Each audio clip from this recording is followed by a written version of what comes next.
มื้อนี้ขอเสนอคำคมของคนขี้คร้านมีหยังไปเบิ่งกัน1ขี้คร้าน1 วันอาจบ่จนแต่ว่าขี้คร้านทุกวันโอ้ยจนแท้แน่นอนพี่น้องเอ้ย2อยากใช้ชีวิตแบบ VIP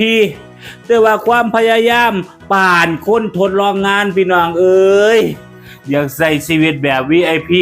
แต่ว่าขี้คร้านแบบนี้ก็บ่ไหวเด้อ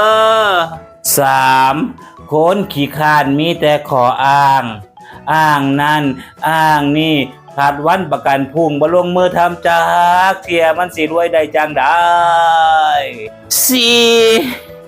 เงินมันบ่แล่นหาคนขี้คร้านคนที่นอนกิ่งไปกิ่งมาดอกเงินมันบ่แล่นเข้ามามันแล่นเข้ามาหาแต่คนขยันเด้ออนาคตมันบ่ได้อยู่กับจินตนาการมันบ่ได้อยู่กับความฝันลมๆแรงๆหรอกมันอยู่กับคนลงมือทำเพราะฉะนั้นแล้วเศร้าขี้คร้านลุกขึ้นต่อสู้ขยันขันแข็งลงมือทำเด้อสู้ๆ